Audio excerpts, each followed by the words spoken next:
4. Oh, por quê? Porque, de todas as pessoas no mundo, tinha que ser aquele sujeito a me flagrar em uma situação tão embaraçosa? Por quê? O que faz no estábulo a esta hora da noite? Perguntou Leon Navas, analisando minha silhueta de cima a baixo. E trajando um vestido de festa. Veio convidar um dos cavalos para o jantar? De certo seria uma companhia mais agradável que a que eu tenho agora. E estou na minha casa, logo não lhe devo satisfações. O que o senhor faz aqui? A surpresa lhe vergou as sobrancelhas, e cheguei a pensar que minha pergunta impertinente ficaria sem resposta. Mas, depois de um instante de hesitação, ele abriu a boca. Não invadi. Fui convidado para o jantar. A voz se suavizou. Ah? Devia ser o tal conhecido que Miranda mencionara mais cedo. Esplêndido. Eu a vi da entrada da casa. Apontou com o polegar para a construção a muitos metros de distância. Pensei que pudesse estar com problemas. Você deve ser a enteada de Miranda. Então ele e minha madrasta eram íntimos a ponto de ele se referir a ela pelo nome de batismo? Eu sabia que não deveria gostar daquele sujeito. Na melhor das hipóteses, ele era amigo daquela argentina insuportável. Qualquer amigo dela não podia ser boa coisa. Pois o jantar será servido na sala, não no estábulo, lhe informei, alisando as saias com toda a dignidade que consegui reunir. O senhor não deveria estar aqui. Nem a senhorita. Mas não tenho certeza quanto ao local do jantar. Parece que já foi servido. Relanceou o pernil às suas costas. Então os olhos claros retornaram ao meu rosto. O que faz no estábulo a esta hora? Como o senhor disse, vim pedir a um dos cavalos que me acompanhe no jantar. Um sorriso torto brotou em seus lábios, as mãos desaparecendo dentro dos bolsos da calça. Um belo traje de noite completo, reparei. Tinha-se barbeado e, ainda que seus cabelos se rebelassem nas pontas e a gravata permanecesse um pouco desalinhada, parecia um cavalheiro. Se conseguisse manter a boca fechada, o que, visivelmente, era uma façanha além dos seus limites. Pelo seu humor, começou, uma centelha de diversão lhe cruzando o semblante, suspeito que nenhum dos cavalos esteja disponível. Ajeitou as lapelas do paletó negro. Se a senhorita me pedir com muita delicadeza, talvez eu fique tentado a aceitar. Que generoso de sua parte. Contemplei o céu apinhado de estrelas, implorando paciência. Mas eu não gosto de ursos. Muito barulhentos e fedem demais. Aproximando-se até estar tão perto que se eu estendesse o braço tocaria, suas narinas se dilataram enquanto fungava ao meu redor. Enrijeci no mesmo instante. Ao contrário da senhorita, que exala um delicioso aroma de pernil. É de dar água na boca. Inesperadamente, sua mão se moveu em direção ao meu ombro. Foi tão rápido que não tive tempo de esboçar uma reação, enquanto ele puxava alguma coisa da renda em meu decote, sem de fato me tocar. Mortificada, eu vi examinar um naco do assado. E então o enfiar na boca. Muito bom.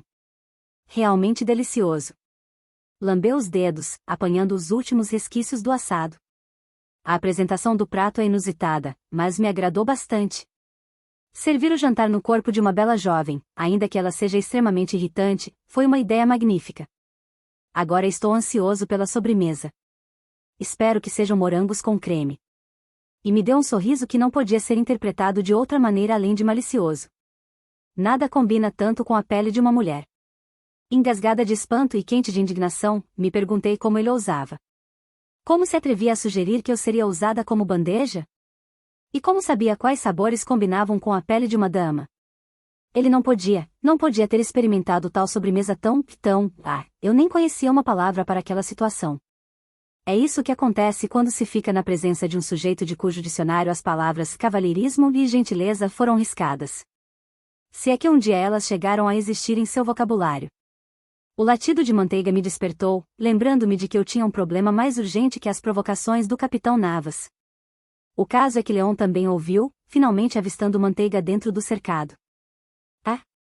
Seu cachorro roubou o jantar. Ele riu de leve e recuou, se curvando para apanhar o pernil do gramado. Ergueu o assado pelo osso, testando seu peso. E você estava tentando se livrar da prova. Um gemido que era pura frustração me escapou. Por que ele tinha que ser tão esperto? Por que tinha que ver tanto em mim, em minhas ações?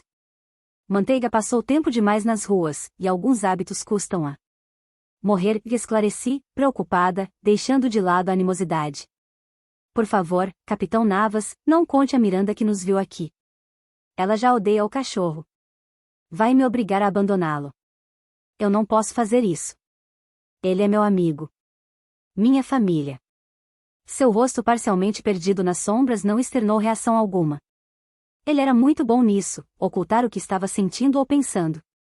Por isso não tive certeza se deveria começar a suplicar em defesa do meu cachorro quando ele começou a se mover. No entanto, em vez de tomar o rumo da casa, o capitão seguiu para o cercado às minhas costas. Pisquei algumas vezes ao vê-lo se debruçar na cerca e puxar alguns nacos de pernil. Do lado de dentro, Manteiga se ergueu nas patas traseiras, fazendo uma pequena dança eufórica. Leon riu baixinho. Um som grave, profundo, que ecoou pela noite e fez cócegas dentro do meu peito. Ele deve ter notado meu assombramento, pois se virou para me olhar por sobre o ombro. Ele não teve todo esse trabalho para ficar sem nenhum pedaço do prêmio, explicou. Agora, com o semblante iluminado pela luz da lua e sem aquele véu de escárnio, ele parecia outra vez o homem que eu vira entrar no armazém. Você. A palavra tornou a ressoar pelos meus pensamentos. Entre, sorta, Valentina. Eu me livro do pernil. Mas acho que vai ter que trocar de vestido. Tem uma enorme mancha de gordura na cintura. Examinei o corpete. Uma imensa bola amarela decorava a musselina cor-de-rosa. Era o meu melhor vestido, resmunguei para mim mesma, desanimada. Mas ele me ouviu. Uma mulher com sua beleza jamais deveria se preocupar com o que está vestindo, disse simplesmente, e eu corei. Vá antes que alguém a veja e pense que foi você quem roubou o jantar. Então ele sorriu. Dessa vez sem malícia ou atrevimento. Foi só um sorriso franco e lindo, que fez sumir sua cicatriz. Meu estômago começou a executar uma dança muito parecida com a de Manteiga. Bem. Eu pisquei algumas vezes. Sim, é melhor eu entrar. E, obrigada, Capitão Navas. Indiquei o pernil com o braço. Ele refutou com a cabeça em um claro não por isso. Um pouco atabalhoada, me abaixei para pegar o chale sujo de gordura e grama antes de começar a voltar para casa. Tinha atravessado apenas 3 metros do gramado quando sua voz espiralou atrás de mim. Queria a caixa de charutos para dá-la ao seu pai. Não era uma pergunta. Ainda assim, eu me detive, relançando o meio de lado, e anuí. Eu não sabia. Ele desviou os olhos para o cercado, parecendo mortificado. Por que não me disse? Teria feito alguma diferença? Leon me encarou, os lábios travessos se curvando para cima. Não. Eu jamais teria permitido que trocasse aquela linda tiara por uma reles caixa de charutos. Poderia conseguir pelo menos 3 delas. Ah? Pisquei, admirada. Então ele tinha insistido em ficar com a caixa porque supusera que eu faria um mau negócio?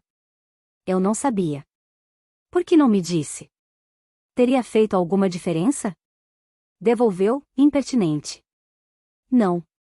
Eu não teria ouvido. Suas patas pesadas faziam muito barulho. Mas sorri timidamente.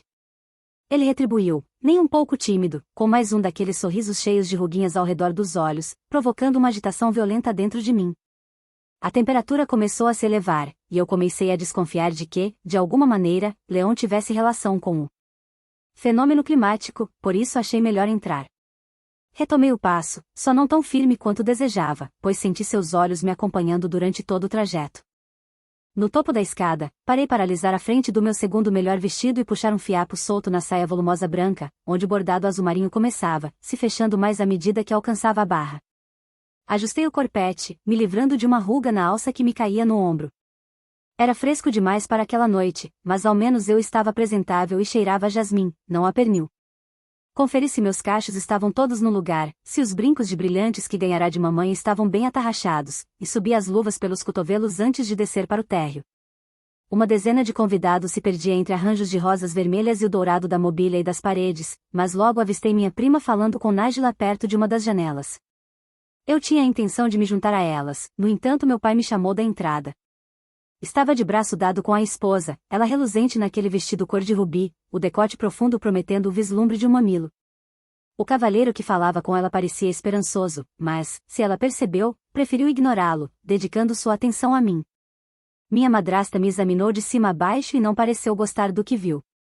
Ou do que manteiga aprontara, disso eu estava certa. Fiz o melhor que pude para esconder a atenção e sorrir para meu pai e o sujeito cujo olhar se perdia na fartura da Argentina. Querida, meu pai foi dizendo, quero que conheça o Sr. Miller, um dos criadores de cavalos da região. Prazer em conhecê-lo, senhor, cumprimentei o homem de meia-idade, farto bigode e barriga pontuda. A contragosto, ele desgrudou os olhos do decote de Miranda. Encantado, senhorita. Logo a conversa foi retomada, qualquer coisa sobre uma égua que andava lhe dando trabalho, mas eu deixei de ouvir, pois uma rebelde cabeleira negra adentrou a sala. Leon examinou o salão, me dando a chance de observá-lo mais atentamente. Seu semblante ovalado tinha alguns ângulos duros, mas os fios caindo em ondas ao redor dos malares altos o suavizava. O nome Leon lhe caía muito bem, de fato. Eu não o compreendia. Em um segundo ele me dizia gracejo sobre morangos e pele de mulheres e, no seguinte, me ajudava a tirar manteiga de uma enrascada, enquanto me contava que havia proposto aquele leilão ridículo a fim de me livrar de um mau negócio, já que não conhecia os termos da minha proposta de obter crédito extra. Quem era aquele homem, afinal? Como se sentisse que eu o observava, Leon virou o rosto, me flagrando. Depressa, voltei a atenção ao Sr. Miller, que tinha uma gota de vinho tinto pendurada nos fios do bigode castanho claro. Jantar tão magnífico! Dizia o homem. Não sem alguns inconvenientes. Miranda exibiu os dentes, e eu a conhecia bem demais para confundir aquilo com um sorriso. Era mais um arreganhar de presas diante da caça prestes a ser abatida. Fui poupada de mais comentários quando alguém se aproximou. O atrevido, mas aparentemente bem-intencionado, eu não havia decidido ainda, Capitão Navas. Senhor Albuquerque. Senhor Albuquerque, cumprimentou. Reprimi um suspiro tristonho. Ainda era estranho ouvir aquele nome. Em meu coração só havia uma senhora Albuquerque, minha mãe. Senhorita. Leon me deu um curto aceno. Capitão Navas, que alegria revê-lo.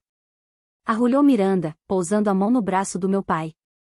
Mi querido, este é o Capitão Leon Navas, o amigo de quem eu lhe falei mais cedo. Os dois homens trocaram um cumprimento formal. De muita má vontade, Miranda me apresentou ao capitão. Prendi o fôlego, já preparando a explicação sobre o encontro no armazém que meu pai certamente exigiria. Mas Navas parecia resolvido a me surpreender naquela noite e simplesmente fez uma elegante mesura. Encantado, senhorita, disse, poupando-nos de especulações. Então se voltou a meu pai. É um prazer enfim conhecê-lo, senhor. Sobretudo em uma data tão festiva. Meus cumprimentos. Então tirou de debaixo do braço um pacote cuja existência eu havia ignorado e o estendeu ao meu pai. Quanta gentileza! Suspirou Miranda. Sim, de fato, concordou papai, rasgando o embrulho e revelando a bela caixa marchetada. Ah! Charutos. Adelaide sempre mordeu o lábio, como que para impedir as palavras, mas não pôde fazer muito quanto a seus pensamentos. Sei disso porque a melancolia enevoou seus olhos escuros, e eu me flagrei engolindo com dificuldade. Pela primeira vez em anos, tive um vislumbre do pai que um dia tivera. Eu sentia muita falta dele. Tanta que quase me atirei em seus braços, como fazia Félix, desejando enterrar o rosto em seu peito farto, que sempre tinha cheiro de tabaco e cavalo. Mas, tão rápido quanto surgiu, ele desapareceu. Obrigado, Capitão Navas. Muito atencioso de sua parte. Pigarreou uma vez, regressando à fachada indiferente. Miranda me contou sobre seus negócios.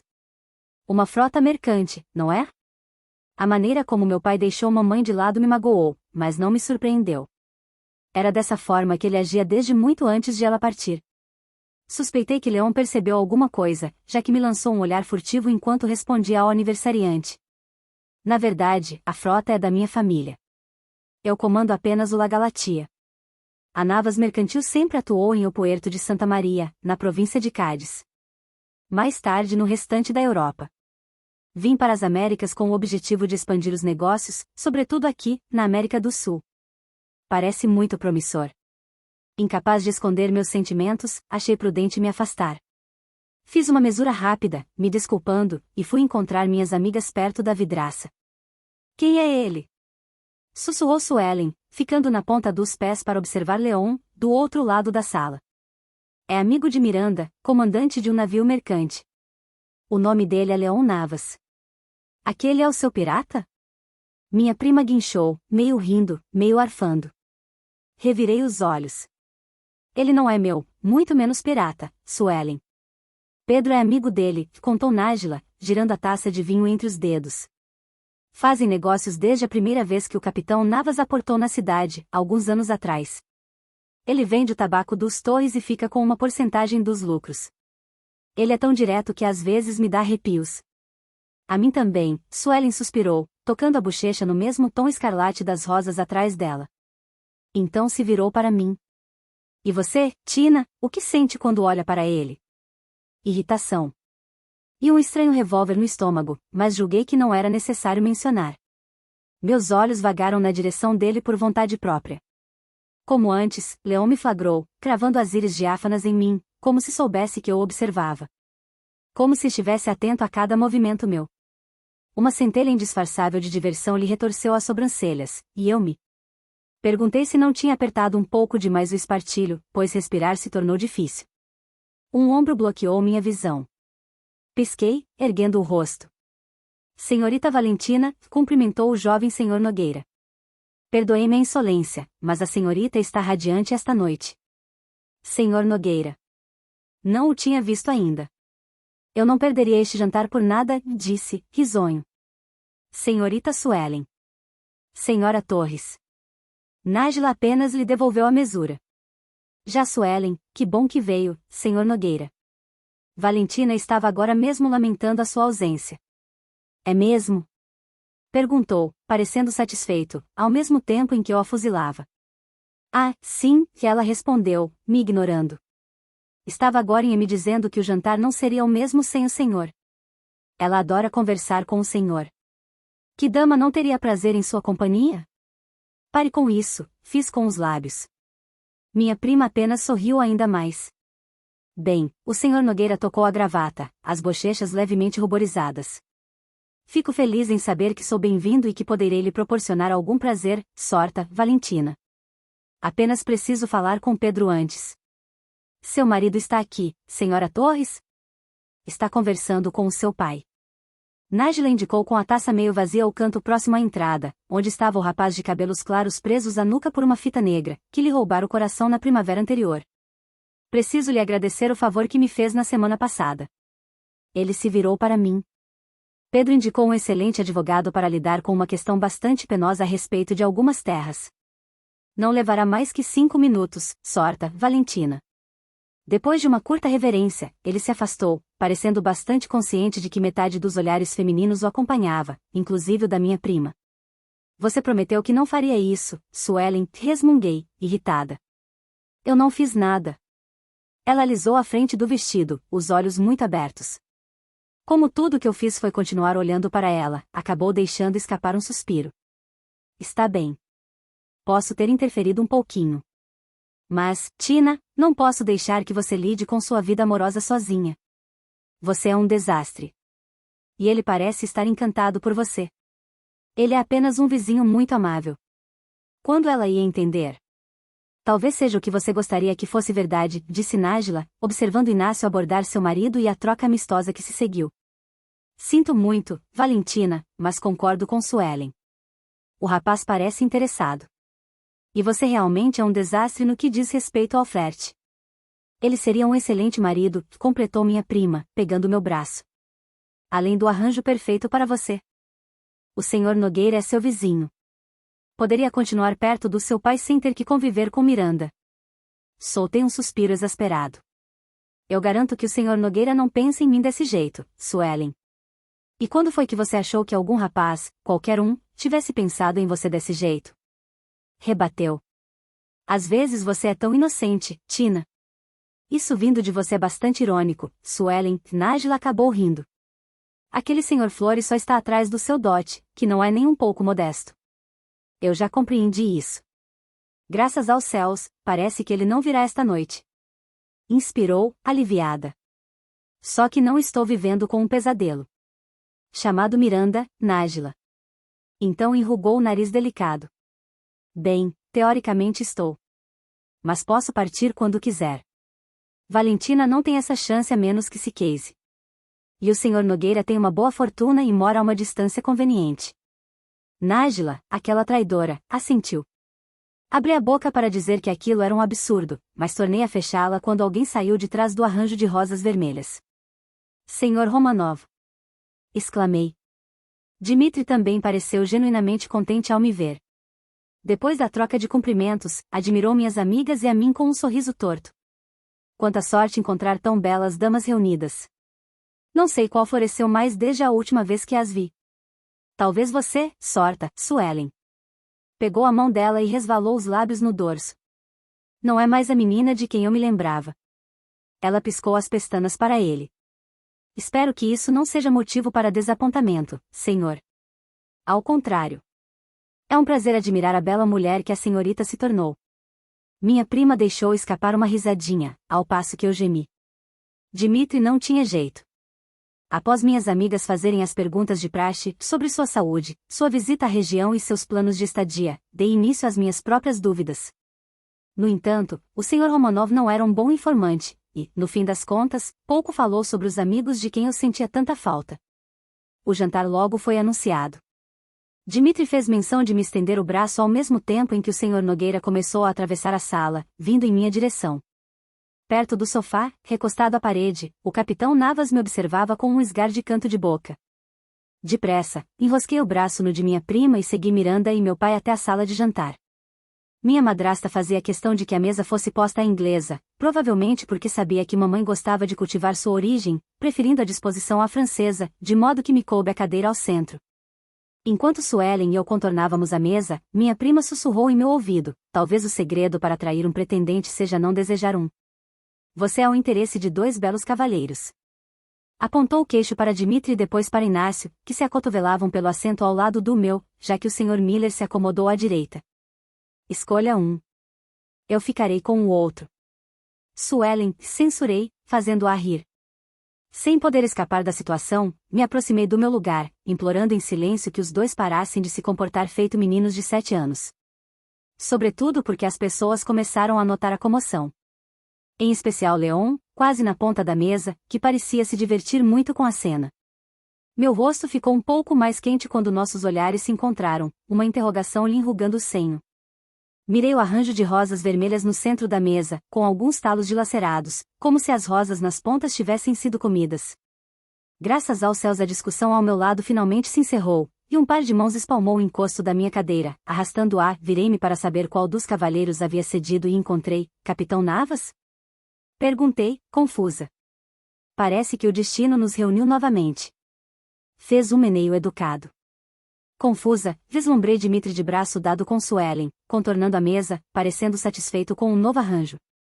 O Sr. Nogueira, visivelmente chateado, se acomodou ao lado da mãe e de Miranda, à cabeceira.